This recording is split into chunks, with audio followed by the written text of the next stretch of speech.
Welcome to the Nordic Mythology podcast. I'm Daniel Farrand, owner of the company Horns of Odin. Today I'm joined by the one and only Eivør Pálsdóttir. Did I get it right? Yeah, you did. There we go. Smashed Wonderful. it. Yeah, you like I said, usually I get it right beforehand, and then as soon as it starts, I just fluff it because I get all nervous. Well, you nailed it this time. Good. That's good. That's good for once. Because I have been practicing it. So this is an important without being too fanboy, I guess. You have been the one guest that I've wanted. I've done 165 episodes of this now, and you were the one guest you were the one guest I always wanted to get. So when you agreed, I was very happy and did do a little squeal. Oh, that's so nice to hear. I'm really happy to be here. So cool. I like your podcasts. Thank you very much. I really appreciate it. And we've had some big names on here. Alexander Dreymon, who's going to be joining us later. Alexander Ludwig also popped on. So exactly, amazing. You were the top of the list. So I'm very honored. My mother always told me flattery gets you very far in life. Exactly. I think you're right. So for people who maybe don't know who you are, do you want to give a little introduction? Yeah, I'm Eivør. My name is Eivør, and I'm a musician, songwriter, composer from the Faroe Islands, and I make music, and I think I made 10 albums. I'm not sure. I've lost count. I know. I was looking at that earlier. I was thinking because naively I thought I'm going to listen to the whole back catalogue in preparation for this. Forget it. It's too much. Sit down, and then I kept scrolling down on Spotify on like the discography part, and I was like, when's this going to end? I know. I started so early. I released my first album when I was around 16 years old. Wow. So the journey has been quite long so far. Yeah, that must be. And it's taken me to many crazy places. And lately I've been involved in film music, as you know, a lot. And so it's a colorful journey, I can say. Yeah, it definitely seems like it's been an exciting journey. You, from what I understand, you obviously moved to Iceland from the Faroe Islands, and then seems like things just took off maybe from there, and you've transitioned a whole bunch of different genres, and probably created some of your own in there as well. Yeah, kind of. Yeah, I think so. I've always been really, I guess, curious about music and, what music is and does. And so I've been exploring a lot with myself and with music, I think, and with my voice especially. And that's what kind of really took off for me in Iceland when I moved to Iceland and started studying classical singing, which was completely different from what, the music that I was creating at the time. So, I think that you can take a lot of inspiration from all kinds of music and techniques. It seems I've had quite a few musicians on here, and it seems to be a common theme that people who go down this kind of route also have some classical training. And do you find that helps? Oh, it really saved me in a way. Especially for my voice, because I always wanted to do crazy things with my voice, and I didn't earlier on have like the tools or technique to kind of do what I wanted to do, but I just did it anyway. So I think the classical training and the kind of discipline that comes with it really saved me in my my way of singing in a way. Gave me some freedom to do what I wanted to do. And I mean, as we alluded to before, you've had such a long career, I guess you have to protect the voice and be able to do things with your voice in the correct manner, because otherwise you. Yeah, kind of. And I mean, you practice and stuff, but when you perform, you have to let all that go, and you don't want to be in your head, But when you have the technique, you can kind of. It's like a sportsman or something, You have to train so that you can be free in what you do in some way. Yeah, I guess. I don't know why I've never thought of this before. How musicians actually have to train their voices, which sounds so silly, but I guess to me, who's somebody who's just I'm not musically minded, you would never want to hear me sing. I would be curious to hear you sing, actually. I know. Amelia Lorenzen keeps saying that to me, and I'm like, no, you don't. You do not want to hear me sing. It's not good. But come on. I guess Sophie says you should sing. Oh, yeah? No. Maybe one day. Maybe I'll do it as like a special. We'd lose patrons if I offered to sing. But no, I'm not doing it. But completely lost where I was now. I've gone off track. No, okay. So yeah, I never really thought of people having to train their voices, like you said, like a sport. Supposed to be like going through repetitions to be able to do something. I don't know, naively, I guess I just assumed it was a God-given talent that you could just do it naturally, and you open your mouth and it just came out like that. And it's just there. Yeah. Well, I think it's probably a mixture of both, because it's something that you may be born with a voice that can do certain things, and then if you train it, you can get better, at what you do. And especially if you're a bit crazy like me and you want to do all kinds of strange sounds with your voice. I guess that it's if you don't kind of figure out a technique so you don't damage it too much, it's quite important if you want to last for some time. Yeah, absolutely. You want it to last. Yeah. Where does that want to do different things with your voice come from? Do you have like a point that you can maybe remember where you were like, I just want to be different with it, I guess? Yeah, I mean, I think I've always thought of the voice as an instrument, like rather than, just the storytelling part of a song. I've always seen the voice more as an instrument, and the human voice is so interesting. It can do so many things and express so many different emotions. And I think it kind of started for me very early on when I got into jazz music, and I used to play in all these little jazz clubs here in the Faroe Islands every weekend. Like I was probably 16, 17 years old, and I would listen to all these jazz musicians improvising, and I would be like, oh, I would start like imitating the things they were doing with my voice. So I've always been quite fascinated about, that kind of thing, improvisation, and yeah. How many jazz clubs does the Faroese Islands have? I feel like you can't be that many. Actually. Yeah, I just remember there were a few when I was a teenager, and I was there every weekend. I was thinking there was like this open mic.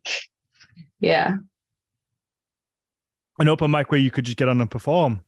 Yeah, exactly. Is that what you used to do? That's what I used to do every weekend. Like, hey, me, I want to sing. I have a song.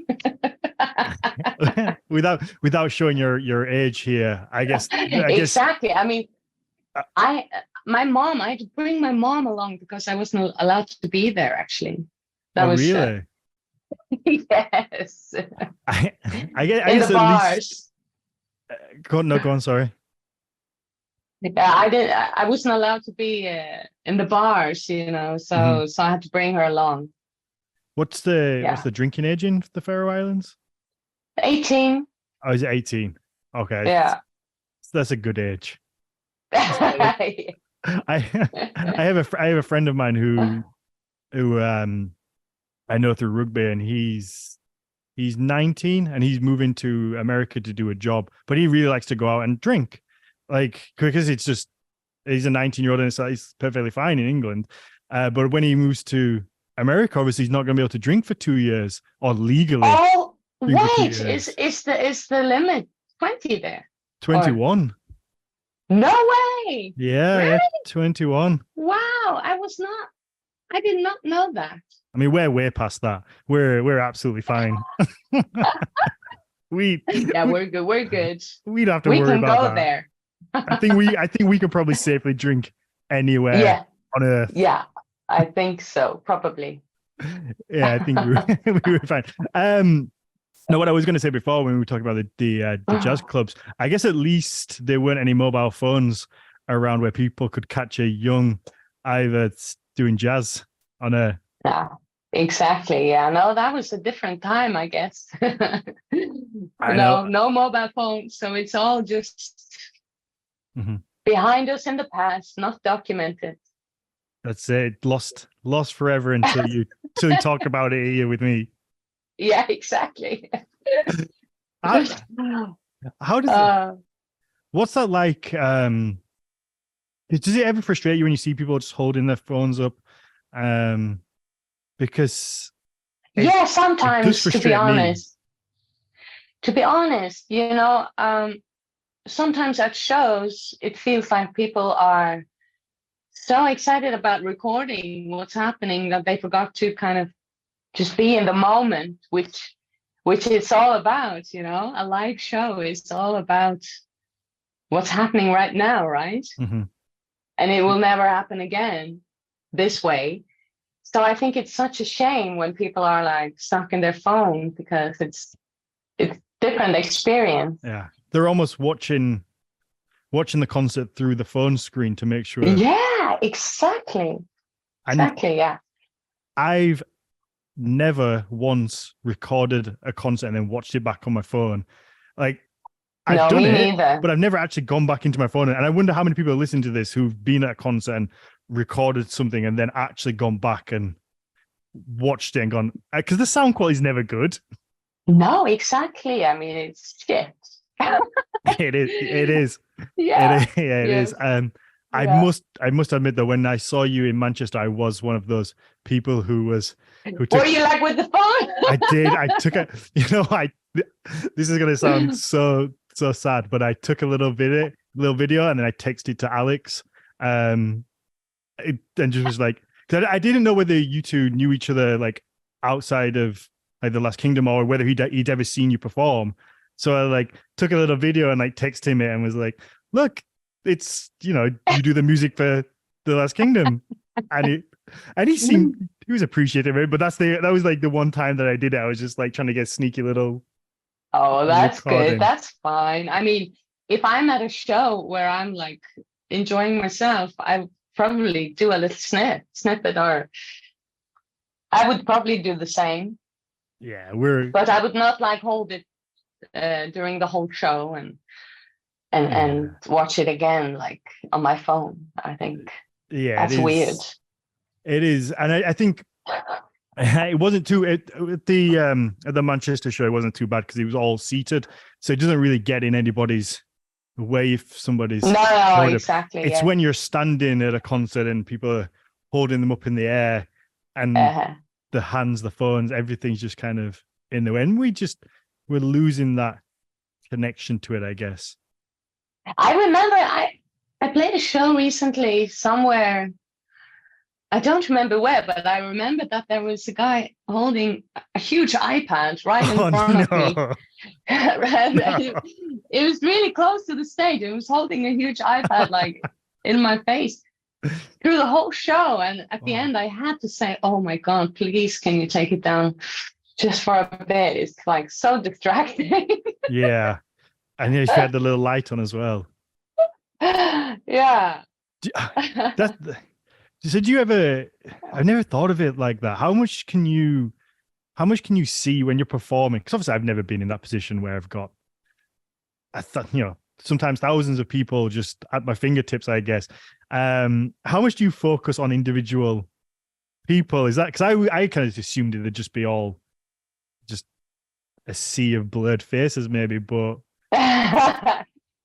Oh my goodness. Yeah, that's a good question. I think I'm one of those types of artists who kind of, I really like to look at people in the eyes and really communicate with them. But I have some artist friends who really like just go into a different world and they don't even see the people. But I really enjoy my looking and connecting with the audience, and because I feel like a show, it's almost like a conversation, right? It's like it's beautiful, like sharing of a moment, and I really enjoy it. And I see people in the room, and I often remember, oh, that guy was there in the corner. Oh, there's someone there. Really? I kind of see and read the room pretty much. That's good. I can confirm if I was at your concert and you looked at me dead in the eye while singing, I would just burst out and cry, because I don't know what it is about your voice that invokes more emotion in me than any other singer who has ever lived. Maybe apart from Freddie Mercury, but I consider Freddie Mercury as the greatest singer of all time. So yes, I agree. I think that that's quite a high marker I'm putting on you here. But for some reason, I just don't know what it is. It just brings out a different level of emotion. And whether it's just your I'm going into full like little fanboy mode here, but whether it's listening to the albums or whether it's a part of The Last Kingdom, because I don't know what with The Last Kingdom as the show as well as a whole thing, not just your music, but the acting, the everything, like that is such an emotional show for me. It just makes me want to cry. And your music obviously has that big part to play in it. It just comes on at the right moments, at the sad moments when someone's about to get killed, and I'm just there crying my eyes out. But there is something about your voice really that does just hold these emotions. And I can't imagine for a second that it's only me. There will be tons, if not hundreds of people who are listening to this going, yeah, that's me too. I cry every time I listen to it. Oh my gosh. Oh man, that's amazing to hear. It's that I can move people. That is really what music is all about for me. So it is. Thank you. It's a very odd emotion, I think, as well, because I don't know if you've ever had a conversation with somebody like this in a sense of where they're not giving you feedback, but also kind of telling you very honestly how your music kind of affects them, I guess. It's not like a sadness of emotion either. It's very unique, because it's not like your music makes me sad. It makes me cry because I'm upset. It just brings this kind of, whether it's a contentment or what, I don't know.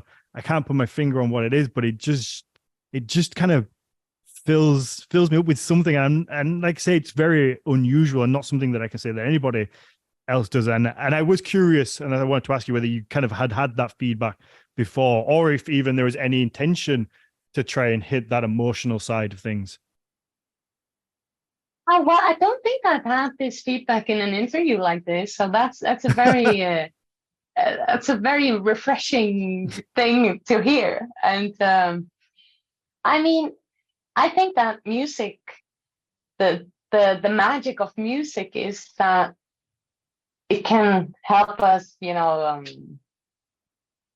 it does the expresses the things that we can't express in words, maybe, or the things that the overwhelming emotions of just life, of being on this planet, some kind of just existence.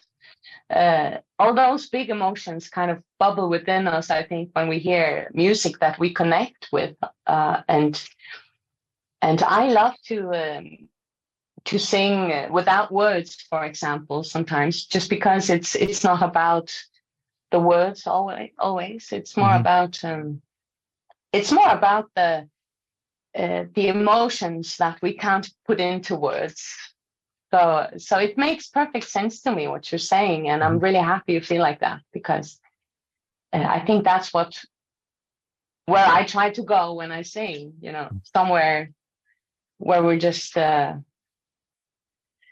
free with our emotions and feelings about whatever. Yeah, I definitely would agree that it's not the lyrics, and that's not me trying to knock your lyrics. It's because it's, even when you're singing in Faroese, most of them are in Faroese, so you probably don't understand them. Well, I mean, the way I pronounced your name earlier, maybe I am just fluent in Faroese. Yeah. Maybe. I mean, if you came to the Faroe Islands, you would probably speak it really quick. Yeah. From how I heard you pronounce my name, I think so. I just pick it up. Yeah, just pick it right up. Maybe I've been trying to learn Norwegian. You don't want to hear how that's going. Oh, okay. So maybe not. Okay, maybe not then. But I would say it's definitely more your voice, and you can feel the intent through the song more than the lyrics, and you get that with some bands, and I guess you don't always have to understand the words to understand what the song means. And I think the one example I always use, the Norwegian kind of, are they a hip hop band, Karpe, and they're very kind of political minded. They sing in Norwegian. I've not got a word, I don't understand a word of what they're saying in most cases, but you understand that these are very powerful, meaningful songs that have some political standpoint, and they're kind of hard hitting. And as somebody who doesn't understand the words, I'm still like, this song has very much an intent to it, and you get that with the emotion comes through. Comes across. Exactly. Exactly. That is. I mean, you asked me also before, like the voice being an instrument and all that.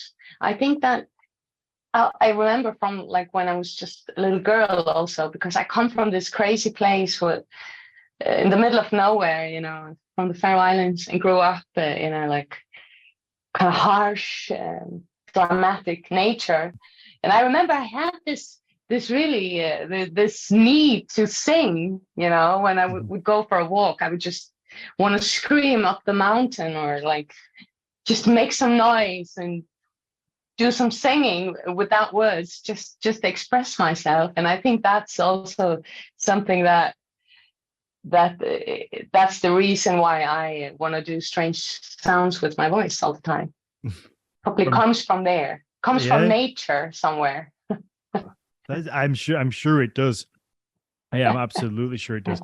And I wanted to ask whether, because obviously you said you come from the Faroese Islands, which is just a small little island, and I would say hopefully most people know where it is, but I'm going to guess that without sounding mean, probably most Europeans might know where it is, but as soon as you start going out to like North America, maybe they're not too sure where the Faroe Islands are.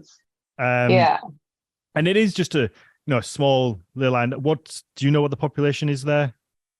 It should be like, I think 50,000 people or something like that. Yeah, so it's really tiny. Yes, that's not many. So so what I was going to ask is, do you feel any pressure in kind of carrying that culture tradition that's probably relatively unknown by most people, like through in your music, and trying to get it to a bigger world, particularly maybe in your earlier music?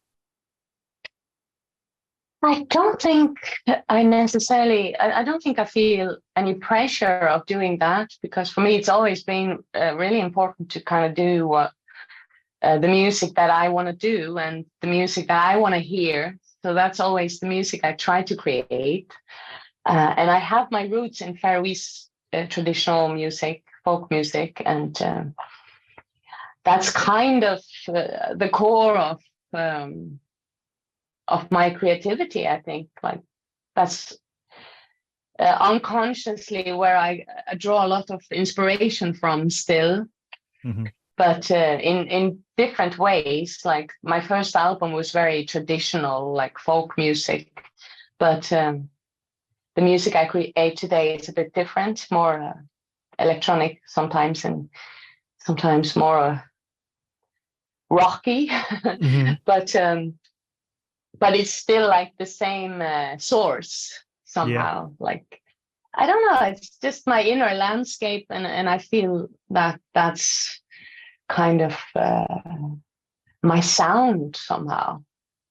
Mm-hmm. I mean, And then everyone that's what makes an artist special, in my opinion, is that they have their own sound. It's never really imitating anyone else. oh yeah, exactly. I mean, yeah, it's like your the core of and where you stand or something, the root of what you do, and then you can like experiment and turn it into something else. And that's always what I find interesting, to take something old and then see what you can create out of it.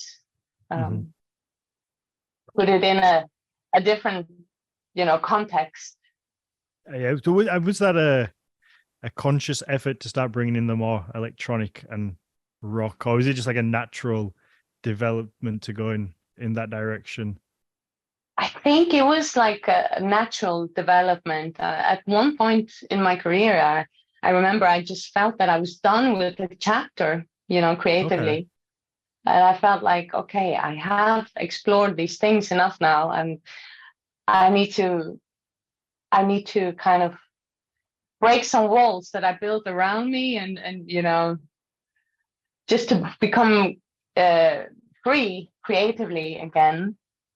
Mm-hmm. And that's when I started to create a bit darker sounding music, I think. Yeah. Yeah, I think so. Mm-hmm. I needed it to be a bit more edgy and dangerous somehow. Okay. Do you think that is there a reason for that? Do you like, without I delving don't into know like your personal why. life, do you see like any correlations with like how life goes to how the music you make? I think there is probably a parallel of where you are in your life on what you create, definitely. But I'm not exactly sure what it was that kind of led me there. But it was just it felt like a natural change for me. Like, yeah. Mm-hmm. And somehow I didn't like say goodbye to my folky Eivør, but I brought her along, but I put her in a different space and kind of set her free a little bit. Mm-hmm. And I think every artist needs to do that every now and then. You have to kind of, you easily lock yourself inside a box where you think you belong. Like, Yeah. I only do this music, so I just needed to kind of, get out of that box. Yeah, no, I completely get that, because I guess the safe option as an artist, and especially if something's been received well, is to just keep doing the same thing that's being received well, because I'm sure you're no stranger to, I guess when you change styles, you will have a core group of fans who go, I don't like this. This is different. This is different to what I know, and they just kind of that was hard. Mm-hmm. That was really. It was an album called Larva that I did, which was like a quite dark rock album, and it was a complete like contrast from my earlier albums, which were much more, more cozy and nice, in a folky, with a folky sound. And when I did Larva, I remember it was really hard when I toured with it, because I could sense that some people were really like shocked mm-hmm. of me sounding different this time. So And I think, I mean, that's just something that comes with it. I think you have to kind of just accept that somehow. Absolutely. And you pick up new fans. You pick up new ones. Yeah. And, you know, as time goes by, people get used to like not knowing what they'll get from you next. Mm-hmm. And I think that's a nice thing. Yeah. And I think people have to remember that we're all human beings. And as an artist, I think that's probably forgotten sometimes when it comes to particularly like music artists. People just kind of assume that you're going to keep creating the same thing and that's just your style and that's what you do. And they forget that behind that is a human who has interests and their own struggles, and we adapt and change as humans. I'm not the same person I was when I was 15, 16-year-old, and I'm sure you're not either. So the music isn't going to be the same. No, exactly. That's a great point. You send all those haters my way. I'll set them straight. I'll send them your way. Yeah, you send them to me. I'll tell them. I'll put them in their place. I mean, and for me, you know, it's like music is just music, and you know, I just want to create what I long to hear. That's all. Yeah. And I'm always looking for music, like in my head. I'm always like trying to create something, and it's just, you have to be true to yourself, otherwise you just you lose your plot somehow. Easily. Absolutely. And your passion, you know. So it's so important to, I think, in whatever you do, right, in your life, to kind of just stay authentic and do what you feel good about, right? Yeah, no, absolutely. Like I say, it's the safe option is sometimes to just keep doing what you know. To kind of step outside of that is the brave thing, but you also get the best out of you. And I think it's the same with anything, whether it's music, acting, or whether you create anything for life. If you enjoy doing it, then you're going to get the best of that. Exactly. And I mean, that's why you learn new things about yourself, right? Like when you kind of step out of your comfort zone a little bit, I think that's when you learn the most, when you're in like slightly on the edge of like, oh shit. Yeah. You know, I think that's the interesting place to be creatively. So that's you've got to push your limits, because otherwise how do you know how good you can go? And I guess it's similar with your voice. If you got to keep pushing it, because how do you know how far you can take it? Yeah, exactly. You know, Sometimes you get to the edge and probably go, that's too close. Yeah, that's too close. It's too close. Could have gone back. Let's talk about pushing things. How many times have you just shut the sound off places? Because I was at Midgastblot 2022, and you just broke the sound. At that show? I was, yes. So there's a little. I've got a little story to that. So we were actually doing an interview with Lindy Faye from Vardruna on one of the burial mounds just as your set started, and we were just talking, and then there's this beautiful voice that comes over and starts to like come over like the burial mounds, and we're like, oh, and just listening back. It's like and it was just the perfect backdrop to our interview. So our interview that's on YouTube has you singing in the background, and then we all, as soon as we wrapped up the interview, we rushed off, and me, Lindy, and Elisa, and the rest of the people there ran to the stage to catch like the second half of your set. Oh wow, that's so nice to hear. Just as you broke the stage. Damn, that was crazy. Yeah, it was mad, because I mean the PA went off right when I was hitting that high note in one of my songs. And I was like, and then boom, everything just shut down. I was like, oh my God, did I break the PA? I think you did. But I was told afterwards, actually, that there was some problems with some cables underneath the stage. I don't know. But it was weird that it shut right that moment, actually. I think they're just trying to make you feel better. I think you broke it. Let's just say I broke it. That's the way I'm going with it. I think that you hit the high note and it was too much for everything. Oh man, yeah. Apparently. Is that the first time that's happened? Yeah, I don't remember that happening before actually. But yeah. That's the time that like the most like that's what I can remember. Mm-hmm. I'll never forget that show because of that experience. Yeah. And I really freaked out because oh shit, the PA isn't working. What are we doing?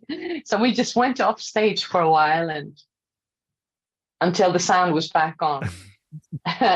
What?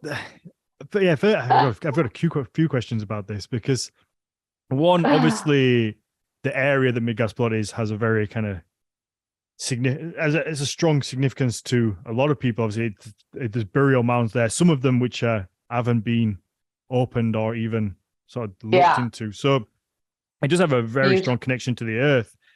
And then for that to happen there with the type of music that you sing and the connection you have, what happens how do you feel in that moment? Because whether there was a loose cable or what, I don't know. But the timing of it, as you say, as you hit that high note is convenient. What do you think in that moment where it's like, shit, I've just, because if it was me, I'd be like, was just thinking, broken. Yeah, exactly. That's exactly what I was thinking. I was thinking, shit, I've broken the PA. And oh damn, I sang too loud.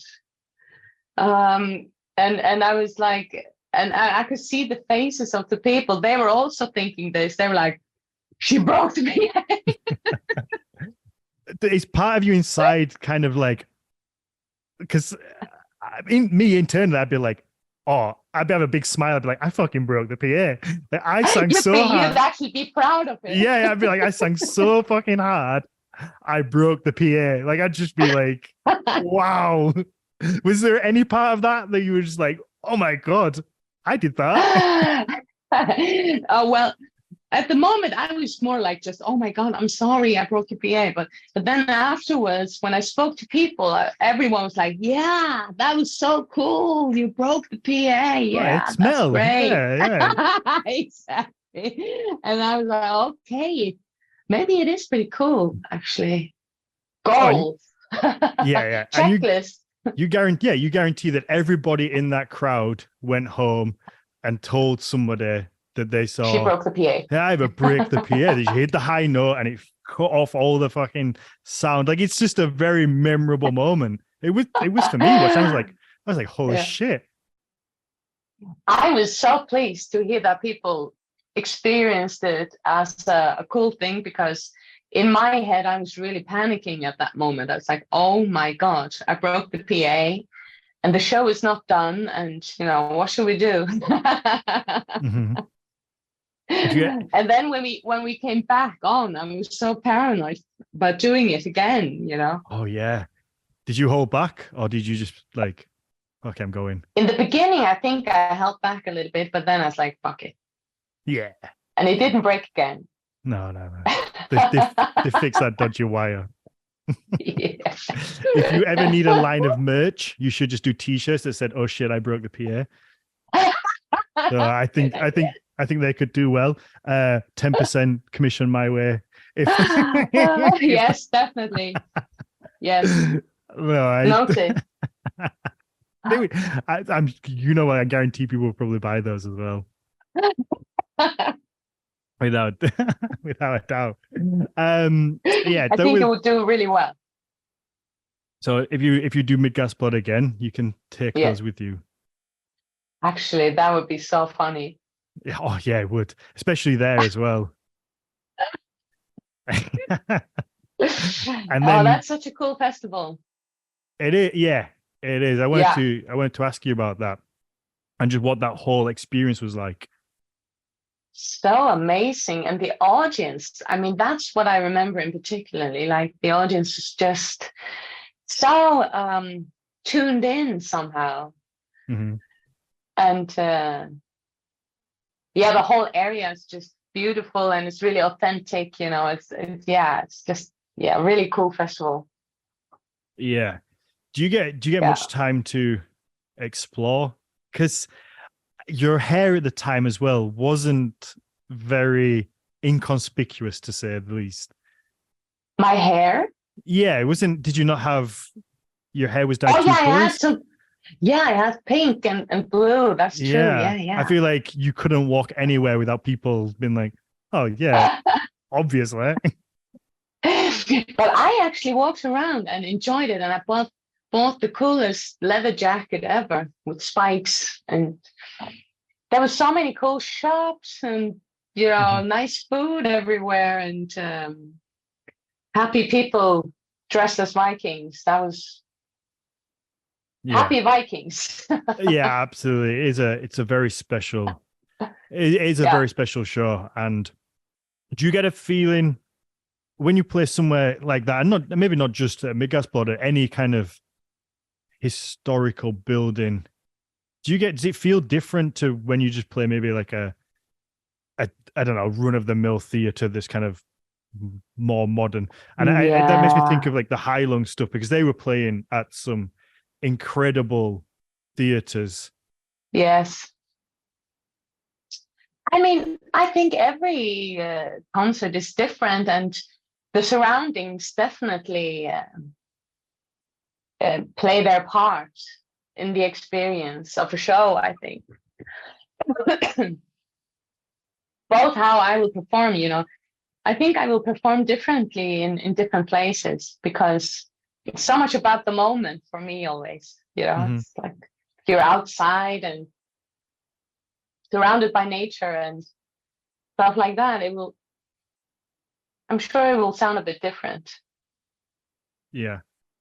No, I'm sure it does. And it's much about the audience also. Like I think they contribute a lot to the shows. Mm-hmm. It's like a sharing of energy. Do you get as much back from the outside shows as inside ones? Does that make sense? Because I feel like inside would maybe trap everything in, but where outside is a bit more open. Yeah, I guess it depends on the shows and the festivals, but I mean, every show is unique in its own way, I guess. Sometimes you feel that there's a real connection, you get all this feedback, and it's like a good flow of energy between you and the audience. And sometimes you feel more hesitant, and it's just very, very different, I think, on how the experience is. Yeah, absolutely. Okay. Yeah. So Alex is going to be joining us in a minute. So let's talk a little bit of like the Last Kingdom. Like we can start with what it's like maybe working on something like that, and also I don't know how much freedom you get when it comes to creativity on things like TV shows. In the Last Kingdom. Yeah. I mean, I've gotten so much freedom in that series, and it's been such a blast for me to work with John Lunn and Danny on the music for the score. Mm-hmm. It's just, I mean, and it's all been so organic, because it wasn't on purpose that I got it. It was like not on purpose that I really got involved, because I was just supposed to do like a little bit of throat singing and stuff on a track. Mm-hmm. And then me and John just got really like playful in the studio, tried all kinds of ideas, and we ended up writing the whole score together. So it's just been a fun experience to work on this series. And like you mentioned, this show has such a huge contrast between, really emotional, touching scenes, and then these huge aggressive battles. And that really gave me a a really wide spectrum vocally to play with, and being as playful with my voice as I am, it's just been a fantastic space for me to live in for 8 years now. Is that how long it's been? Yeah, it's been for 8 years. Wow. I'm trying to think. I mean, yeah, the first series came out. Was it? Because it wasn't originally on Netflix, was it? I think. No, it started on BBC. BBC, yeah. It was, yeah. Yeah. Oh, yeah, it does go back 8 years. Yeah. Wow. It is crazy, and it's been such a big part of my life. So it's really strange now that it's over. But yeah, I'm really grateful that I could be part of it. It's been a beautiful experience. Yeah, you've shocked me there with 8 years. Yeah. I genuinely can't believe that that's how long it's been, but I shocked myself. Yeah, it's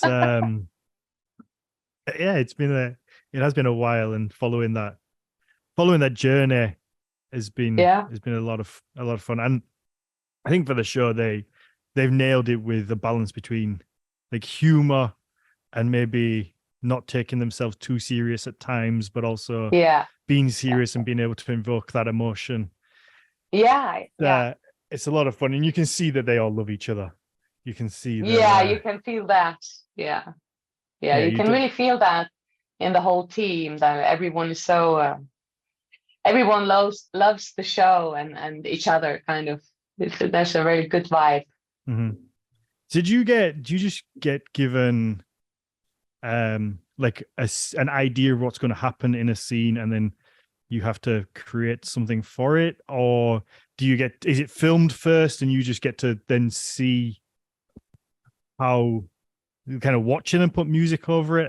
I have no idea how this stuff works. I mean, usually we would do it in the way that John would send me the scene on film and some sketches that he's been doing underneath, just the instrumental stuff on his synth. And then he gave me complete freedom to kind of interpret some kind of vocals for it. And most of the time it's stuff without words, because you can't like use too many words over dialogue and stuff. So it was more like, I think that's Alex. I saw my job. Alex is sneezing in the background. Alex, you can turn your camera on. You don't have to hide. Alex, hey, how you doing? I'm good. How are you? Hey, good to see you. I don't see you yet. Hey, how are you? Good. I'm. It's the height of spring here, as I suppose it is in most places, and suffering from allergies. So I apologize to interrupt with my sneeze. I know. I saw you type in the chat, I'm here, let me know when to come on, and then you just sneeze. I didn't want to interrupt. It was very interesting. Well, I'm just blabbering away. No, I'm glad you're here. Thank you for Alex. letting me crash your party. Nice to have you here. Yeah, you're always welcome. I've been listening to your album, which is so have cool. You? Yeah. Cool. He's shameless, isn't it? Did you guys show this album on the show? Not yet. We just started talking about it all now. Because look at so obviously double what's it called? Vinyl here. Vinyl. And the vinyls are designed like the amber in Uhtred's sword. Yeah. Look how cool this looks. Can you see this? This is for the people who can't, who are on audio only. This is a vinyl that is exactly like the amber in Uhtred's sword, and the text is written on Viking shields. It's such a cool design. Yeah, that's beautiful. It's a really cool design, yeah. But the music on it's even better. Oh. Music is thank God, because that would be awkward. yeah. He's been learning from Easy with the flattery. It is beautiful. I was listening to the album this morning, actually, driving to my nice little Sunday walk. I had it on, and I was saying to Eivør before, Alex, how something about that TV show just makes me cry like nothing else. And that includes the movie. I don't know what you guys do with the film, but it had me crying from the start of the film all the way through to the end. I was just an emotional mess. For me, that's a good sign. I love watching stuff like that moves you. Mm-hmm. What's the point otherwise? I think a good show or movie should make you laugh and should make you cry. Yeah. Oh, and it does do that. And the Last Kingdom's always been very on point with this of hitting those comedy moments. What did Finan had a very good. Yeah, well, I was just gonna say, like, a lot of that is down to Mark. Yeah, he had a there was one line. I think it was just after Uhtred loses his sword. Oh, Uhtred, sword of Uhtred. Uhtred, yes. But that line just absolutely killed me. Yeah, it's so good. It's so good. Yeah, that was very well written by Martha. Yeah. Oh, I did want to ask that whether it was ad-libbed or whether it was written. That I believe was written by Martha. Yeah. That's that was a very, very good joke. But yeah, I want the whole emotional journey, and whether it's the whole thing put together with the acting and Eivør's music that comes over the top that just brings that. Well, and I think when you're talking about emotional moments, I think that the music is such a huge part of that, and I think very often overlooked. But it is a complete character in any work of visual art like that, and especially in The Last Kingdom is such a huge part of the whole show, because it's very present. It's a show that has a lot of music, as opposed to some other shows. And thank God it's Eivør and John who are doing it. You guys bring so much to the show and to the movie, and I think this is a nice moment to say thank you for that, because we have greatly benefited from your massive talent. Oh, thank you so much. It's been such a beautiful journey to be part of it. Like, oh my gosh, yeah. Well, I wish you could have. I really do. Say again. I feel so honored to have been part of that journey and gotten to know all of you and the whole show. It's so close to my heart somehow. It's crazy when you get to put your voice into a scene, like to kind of try and bring out the emotions of the scene. You really connect to it on a very deep level. So thank you for everything. It's been beautiful. Well, I was just gonna say, I wish you could have been physically more part of it than you are, because it was so great to have you over on set at the beginning of season 5. That was a once in a lifetime experience. It was crazy. I've never been on set before. So we shot this in this place that was truly surreal. It was obviously needed to look like it was happening in Iceland. Yeah, exactly. So this is the opening of season 5 for anyone who's listening. And we shot this in a quarry in Hungary. Okay. And it looked like a lunar landscape. It was unbelievable that was just like an hour away from the town, from the city. Yeah, amazing. So it really was. I was going to ask whether you two got to meet before, or how much interaction I met there Alex is. briefly on set, but you were like filming, Alex, right? You were wearing your whole thing, and yeah, we were directing. shooting. You were directing as well. Yeah, that was during the first block. So during that block, we were shooting simultaneously, and I was also directing. Yeah, so unfortunately, we didn't get to hang out much. But that was a busy time. Yeah, it was. You're a busy man with it. Say again. I said you were a busy man with the show, though. You could see the It was clear it was involvement. always busy, but it was particularly busy during that chunk of time. Yeah. But But No. Alex is such a nice person. You know what? I mean, I remember coming there and you were so busy. You were filming, you were directing, and there was this huge set and all these actors and everything. And you came over to me, gave me a hug, wished me welcome. And I'll never forget that. It was just, I felt so welcome to the set. Obviously. It was really. And you were in great hands with Andy, weren't you? Andy has such he's such a nice guy. A great musical knowledge, and he was so eager to include all of that in the show. Yeah, that was fun. That was and to kind of we rehearsed with the actors, and Andy was there. We were all drumming and trying to sing this chant with the actors. I was trying to teach them to sing in Faroese, which was insane. What was the purpose of the visit? Was it to teach some of the drumming, or? We needed a beloved, and Eivør was cast. How many auditions did you do to get the part? None. No. Oh my gosh. Yeah.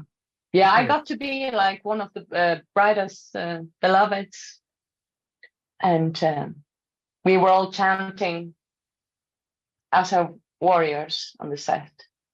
Yeah, you were fearsome. Thank you. It's so Alex, have you ever had the joys of seeing Eivør live, or if you haven't? No, unfortunately I have not. You certainly need to if you haven't. Have you? I sent you the little video clip. Really? When was that? Did I see that? You know what? Earlier I was telling Eivør about how I snuck my phone up to film a little bit, and I sent you it, and you did reply to me and say, thank you for sending me this. But now you just embarrassed me on my own podcast. So. Oh my God, no, I'm sorry. That was that. When was that? It was in, was it no, it was October last year, maybe? January. Oh, okay. January. I was probably in dad mode. When I'm in dad mode, my brain is not very useful. Nothing to do with you. Please don't take it personally. No, I mean, I'm going to definitely take it personally now. But now everyone's going to think I'm a liar, Alex. No. I believe you. I believe you both. I have no hard feelings. No, there is never any hard feelings. I have the receipts on my phone. I'm joking. I'd love to see you in concert, Eivør. I hope that can happen, and I'm sure it will in the future. Yeah, I'm sure. I hope so. Definitely. Maybe I'll play somewhere near you. So you've been very busy lately. You're playing at the Hollywood Bowl soon, aren't you? Yes, I'm playing at the Hollywood Bowl in June for the video game awards or a video game celebration. Yeah, that's so exciting. That's crazy. Yeah, I've seen some shows in that place, and it's pretty cool. Yeah, it's a great place. Yeah, it's I mean, just being able to, I would just love to even just to go to a show there. It's quite insane to get to sing there. I'm really excited about that. Well, I think if you're going to have to choose between one or the other, I think your choice is pretty awesome. Yeah. Yeah, I think getting to sing there is definitely a little bit better than going to see a show there. Yeah, probably. Yeah, just a little bit. But don't break the PA. No, I'll try not to break the PA. So, Alex, before you joined us, we were talking about how at Midgårdsblot 2022, Eivør broke the PA system with her voice just as she hit the high note in one of her songs. No way. Yep. The It equivalent happened. of shattering the windows. Let's see, yeah. It was kind of moment like that. Yes. And yeah. So I just had to walk off Very stage impressive. until they fixed the PA. Yeah, it was a very special moment. Alex, I've had so many people asking if you were going to turn up in a coconut bikini as well. Oh, I should have done that, shouldn't I? So I was as a little catch up. Me and my co-host, when we said we got to 200 patrons, we said we would do an episode in coconut bikinis, and then we spoke about this with Alex, and he kindly shamed me because I was just going to do the top, and Alex shamed me into saying that I had to do the bottom as well because the bikini is 2 parts. And we did try to get him to agree to join us, but I think a lot of people wanted to see you do it. I've always like, thank God. Thank God, I mean, that's what the people want, right? It is. You're the only one who would look good in a coconut bikini between the 3 of us. I'm not so sure. Hey. And it's way too cold here in the north. You see how sad I looked then when you said that? I was like, oh, I'm sorry. Oh my God, that's 2 strokes down. It is. I have to make up for this podcast. That is 2 strikes. Thankfully, you're in charge of it, so you can doctor it any way you want. Oh, I can, yeah. And with AI, I could make you say whatever I wanted, I guess. Yeah, AI is terrifying, isn't it now? So, Alex, what's it like to say goodbye to Uhtred? I guess for the serious question of the podcast. That's the serious one. Okay. Well, I don't know that I feel like I have to say goodbye to him. You know, he's such a big part of me, and I feel like that character is always going to live somewhere within me. The hard part is saying goodbye to the working atmosphere and to my fellow cast members and to the crew and production and all. You know, that's the hard part. But we're all very close, so we see each other as much as we can. And it's been a long show, you know, so I think I'm just so grateful that we were able to tell the story the way we wanted to tell it, and that we got to finish it the way we wanted to finish it, that Netflix gave us the chance to do that. And so I really have no regrets. I'm just grateful for the whole thing. And you know, I don't have a lot of melancholy about it. Was there always going to be a movie after the No. series? So that was a bonus. We were planning on doing 5 seasons, and I think having the movie is a great ending to it, because it also rounded up the story of the creation of England in a way that couldn't have been done in the series. So yeah, it really worked out for the best. Yeah, I think season 5 left it. It was heartbreaking, and it kind of did bring it to an end. It always felt like there was more that could be done with it and could be expanded. So I'm sure it was great for everybody to find out when there was a film, and then that it's been such a huge success as well. There's just so much in the books that, of course, we could have gone on, you know, one season could have been 1 book instead of 2 books. But at some point, Uhtred's age, like, people would not have been able to suspend their disbelief any longer about how old this dude is. We would have had to recast. Yeah, he keeps looking so good. He just never ages. Yeah. I mean, people would have allowed it to keep the story going. We'd have just all pretended. They've been very, very generous. We'd have, I think we would have just turned a blind eye and just. So, Eivør, is there any difference in making the music for the TV show versus the movie? Does it work differently, or is it just very similar?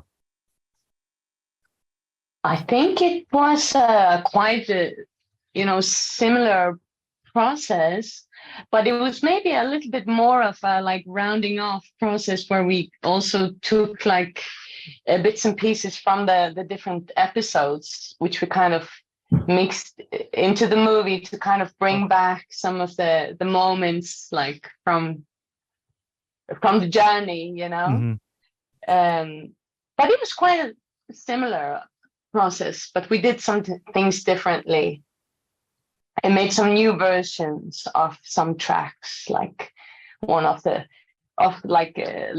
track called Illustrious, which is probably the one that is most popular, and that's kind of, to me, it's Uhtred's song. It's the first song we wrote for the series where Uhtred becomes a man, like you see him as a boy and then he grows up, kind of, and that's where that song comes in. Dun dun dun dun da da dun dun dun. And I love that and song. so that one, yeah, me too. It's one of my favorites actually, and it kind of follows Uhtred throughout the whole series. Every time something happens, something big in his life, that song comes sneaking in. And for the movie, we did a new version of it, and for the soundtrack, we did a new version of it, like at the end titles. So that was fun. Let's keep. Yeah, is it a lot of was it a lot of using the old stuff and then just refreshing it, or was there some? I guess some areas you would have to make brand new. Oh yes, there were plenty of brand new tracks that Danny and John wrote, and I remember especially this. There's one really big battle scene, which was a huge, very long battle scene where I got to scream a lot. It was lovely. But yeah, I mean, there were a lot of new tracks written, but also things that were like rewritten, taken from the episodes. Yeah. Alex, how is it different taking Uhtred from?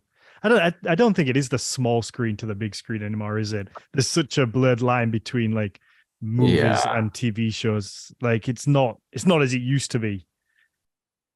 Yeah, exactly. I mean, for us, there wasn't really a difference, a noticeable difference when we were shooting it.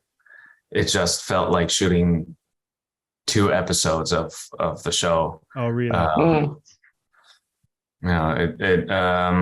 think that the battle took longer to shoot than we usually spend on a battle, just because it was more epic and more grandiose, and so we shot that in a field that was truly out in the middle of nowhere, no cell phone reception. We were isolated during that time for, I think it was like a week and a half or something, which in the scheme of things, like for a Game of Thrones episode, for example, that is nothing. That's like one fight scene, but for our show, for our little show, it is a long time to shoot a battle. And the rest felt pretty much the same. Where did you shoot that battle? Was it also in Hungary or? Yeah. All of it was in Hungary. Yeah. You say little show, but I guess, do you still have that maybe nostalgia of when you first started, and it was a BBC show, and maybe it's become a big show now. It still feels like that. I mean, I guess I'm referring to the budget. Oh yeah. Okay. It's not like our budget grew with the show. You know what I mean? Oh, it didn't. No. Oh, I thought they'd be throwing money at you. That tell them they can still. It's never too late for that. You give me an email. I've already got. Eivør's already going to send me her haters who, if she ever changes her genre style again, they're all going to come to me and I'm going to put them right. So you give me. I'll just fix it. I'll just call me. I was going to say thank you. I should have talked to you about this earlier. Yeah. You give me the right email at Netflix and you'll have all the money you need. Nice. Imagine if it was that easy. Yeah, that'd be great. That'd be great. No, but I mean, it worked. We did. We had what we needed to do what we wanted to do. So, I'm not saying that in a bitter way at all. I'm just saying it's still the shooting conditions didn't change from the beginning to the end. Is what I'm saying. No, I get it completely. I imagine it. Do you think it helps with making the show what it is? Because no matter how the show's progressed, whether it's from season 1 all the way through to the film, you still get that. It's almost like a family feel to it. You feel like you are involved in it. You see the love between you, Mark, and Anas. It's this, you are kind of just part of it. And I guess maybe that is down to it being very homely almost. Yeah, for sure. Oh yeah, that adds to it. Definitely. And it always felt like that, shooting it right from the start. And I guess it makes you be creative with your budget as well. Right. Yes. You just have to think outside the box. Correct. It's it's wonderful. What do you think? I guess this is for both of you, because we said, Eivør kindly reminded me earlier that it's been 8 years since The Last Kingdom started. I think maybe it might have been longer for you, Alex. I don't know how long it was. Yeah, before. I mean, I started on it end of 2014, and by that point, of course, it had already been in the works for, I believe, 2 years. Yeah. But yeah, we started shooting end of 2014. Okay. Yeah, so that's 9 years, over a decade for some people. Yeah. What do you think? What do you think Uhtred's taught you as a person? Now, this might be the deep question. Actually, I said it was earlier, but it's this one. What do you think you've learned from Uhtred over the years? And Eivør, I'm going to ask you the same. Like, what do you think you've learned from the show and doing the experience? I guess. Well, I guess it's unfair. Eivør gets my whole answer to think about it. Yeah, I appreciate that. Yeah, I did it. I know what I'm doing. Well, I guess the biggest thing I can say is just it was such a chance to sharpen my tools and work on my craft. And Uhtred is a character who truly goes through every possible human emotion and then does it again. And it's an amazing opportunity for an actor to just explore and learn and go deep. And so it's given me a lot of confidence, because I feel like I've had to tackle so many different aspects of what a person can experience. It's been a bit of a study of the human condition in extreme circumstances of, the 9th/10th century, during which time the stakes were higher. So yeah, I guess that would be the most honest answer. Yeah. Do you ever, because like, obviously I'm not an actor, I don't really know how this works, but I'm so excited. Ask me. So obviously you're playing a different person. You're playing a you're literally playing a character, but you have to create. Obviously, there's so much that's written, but you also have to create a personality around that person as well, I guess, and just become that person in the moment. So do you ever take part of that away into your own life? And I guess maybe that's where I was aiming with the original question of like becoming Uhtred, and even if it's just in these small snippets of filming, does that like persona then not necessarily maybe attach itself to you, but do you kind of learn from that, and does that stick with you as a person, or do you just put you into the role and Uhtred is just partly Alex? That's very interesting. I mean, yes and no. I think for me anyway, creating a character is more about about the analogy I always use, which works for me, is it's like hammering a statue out of a piece of wood or a piece of stone. The statue is already in there, and I feel like when I work on a character, I'm using myself to do that, and of course I do my research and I'm feeding myself, but I can only work with what I've got. And so in that sense, I feel like Uhtred was always in there somehow. Mm-hmm. But then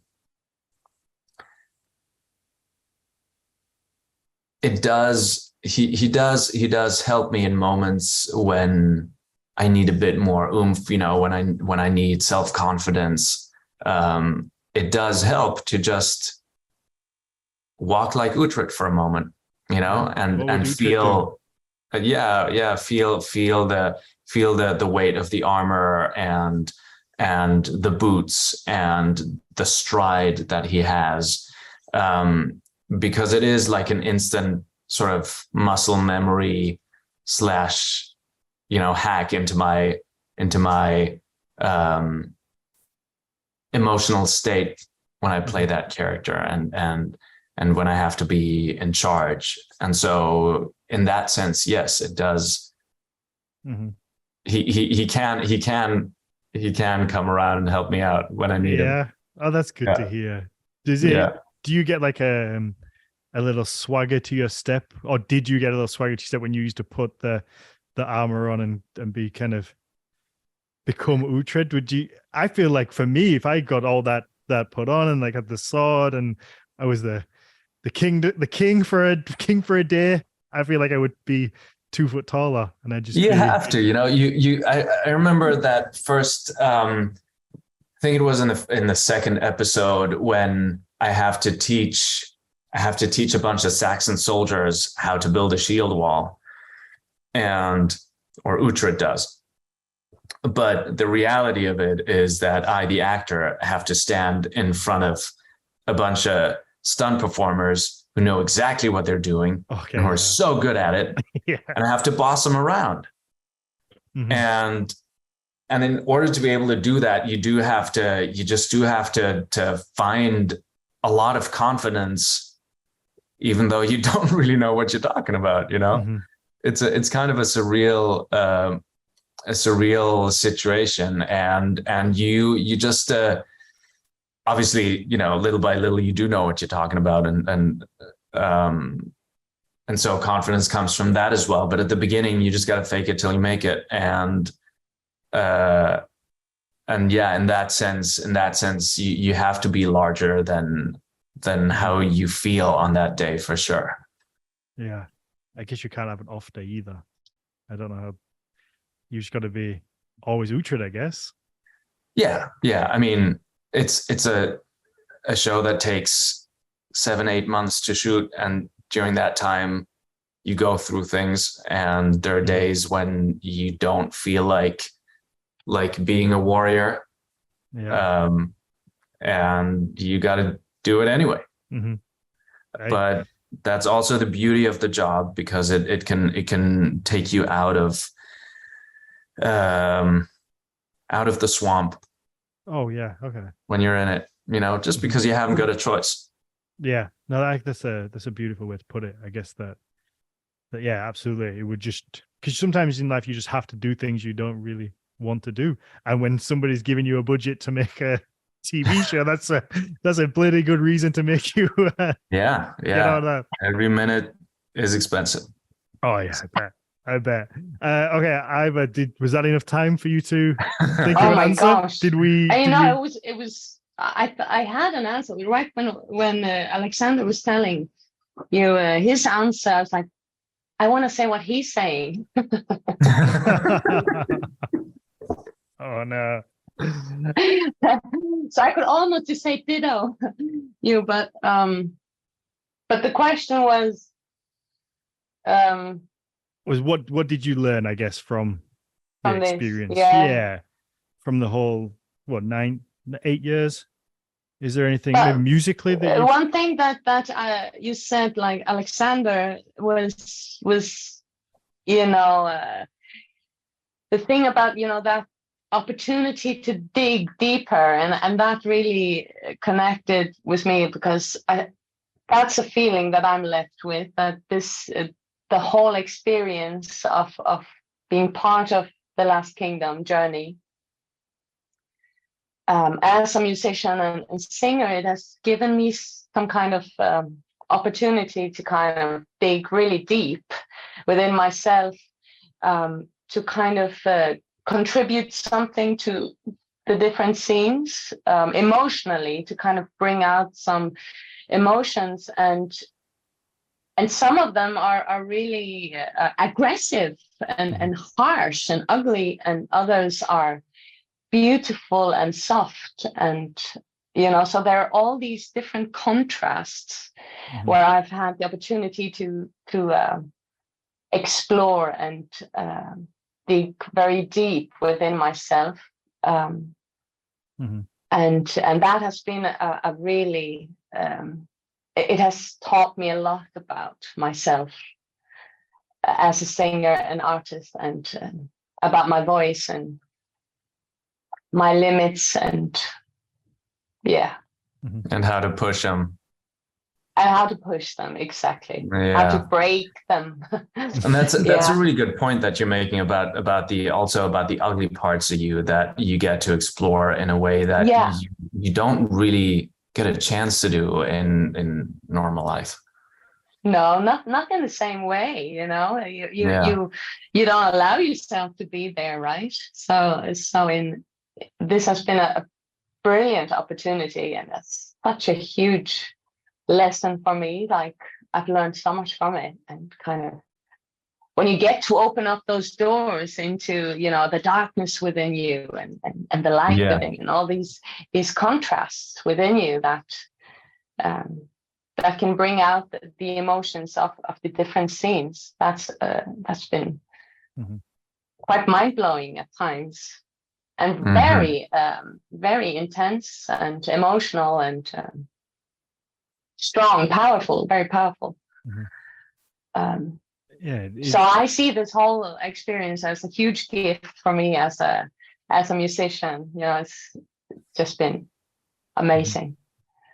That is one of the things we kind of spoke a lot about today, is the emotions to it. And I think that probably for the two of you, that you're that close to it, I guess, if you do sit and watch the final product, you've probably been that involved in it, you maybe lose that because you see everything that goes on behind. Obviously, either you've made the music and you've listened to it hundreds of times, thousands of times, I don't know, through the process. And Alex, obviously, you've acted in it, you helped direct it.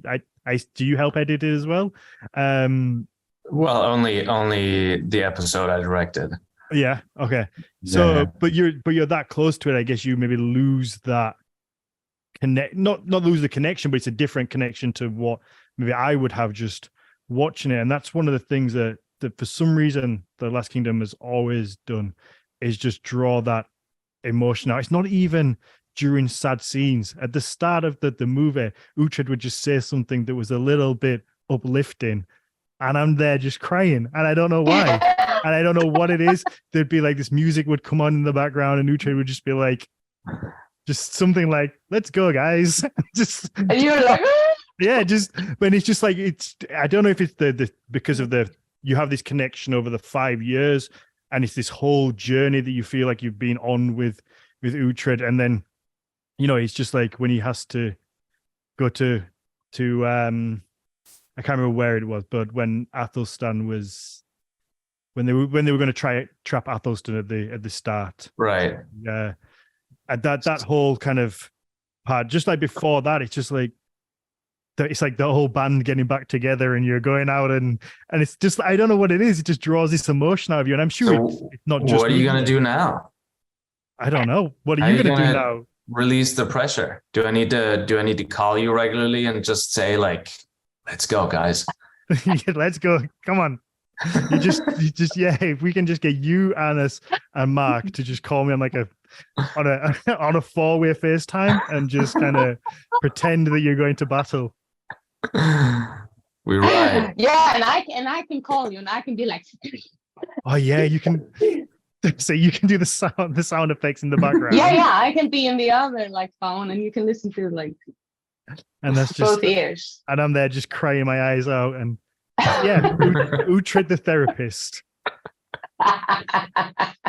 And I guess, you know, if I'm saying this, I'm sure that out of the millions of people that have watched the show, that somebody else or a bunch of other people will have that same feeling to it. And it is a wonderful thing. And I can't think of another show or film that has done that to me in that way. Obviously, movies have made me cry and TV shows made me cry, but this is like it's an emotional connection on a different level where it's just the music picks up in a certain way in the background, or Uhtred says a certain like thing, and it just like grabs you, and it is just different, and I can't really explain what it is. I don't know if you ever intended it to be that way. Well, it's a huge compliment. I appreciate that. That's good. It was meant to be. It was meant to be. No, it is. Like I say, it's wonderful, and I don't know what I'm going to do now. I'm going to have to I'm just going to have to watch them again, aren't I? Just keep them on the cycle. Right. Well, yeah. Should we keep listening to Eivør's music? I'm sure you're going to carry on. Of course. You're going to carry on making it. I intend to, yeah. I'm trying to write an album right now, working on it. I saw your new home studio. Yeah. It's incredible. I have a nice space now. Cool. Mm-hmm. Alex, what were you going to say? Sorry. I was just going to ask Eivør what she's working on right now. Yeah, I'm working on my next album actually, which will be out next year. So I'm doing like recordings in my studio these days, just making demos and some vocal recordings and stuff, laying down ideas. That's great. That is a skill that I am so envious of. I wish I knew how to sing, how to make music. You've never made music? Oh, I have a lot. I still do, but I doubt that anybody will want to listen to it. Oh, come on now. We want to hear it. Oh, no, you don't. I'd love to hear it. I promise you don't. What kind of music is it? My son is just small enough that he is my number one fan and the only audience member I'll ever have. Okay. And that's just the way it needs to be. What kind of music is it? It's mainly noise. Just noise. Just noise. Is it just like a real but it's fun. An escapism for you that you just get to make some music? Well, I'm trying to learn the guitar at the moment, and I'm loving it, but I'm very much at the beginning of my journey, and my son has a little guitar that is impossible to tune because it holds a tune for about 5 minutes. Not only because... How old is your son? A year and a half. Oh, wow. He has a guitar. That's great. And he is better at it than I am. Do you sing as well for him? Oh, yeah, of course. Oh, good. Yeah. I'd love to be a fly on the wall and see that. Well, learn to be a therapist. He'll give you lots of money later on. Yeah. Do you think when he gets to a certain age, you're just going to cut him off and be like, you can't listen anymore? For your own good. Stop it.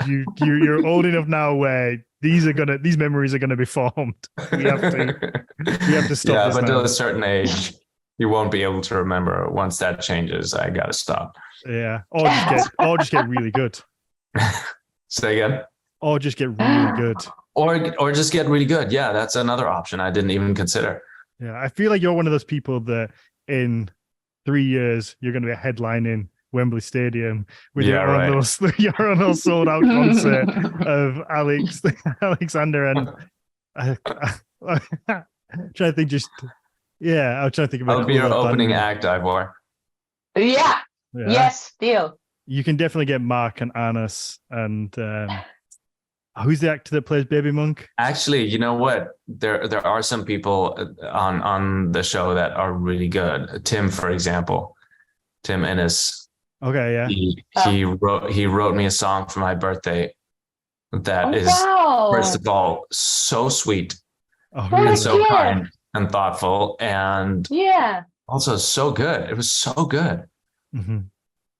I was listening to it with my fiance Allison, and we were both like, "Oh my god, this is great!" Yeah, yeah. Did he release it anywhere, or is it just for personal? Oh no, that was like it's just for me. Oh, that's good.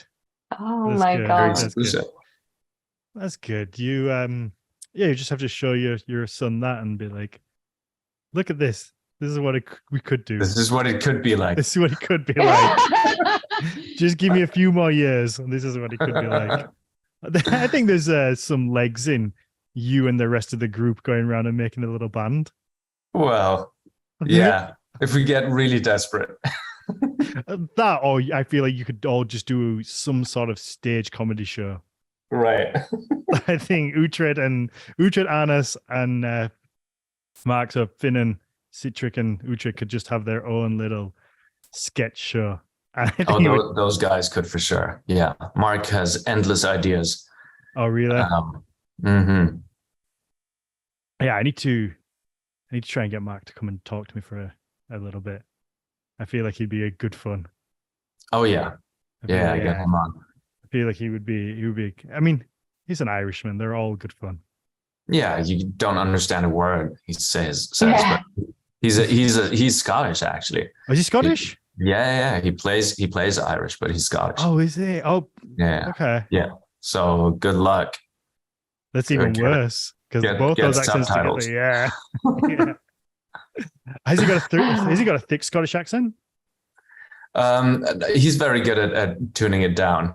Okay. I adore his accent. I think it's so gorgeous. Mm-hmm.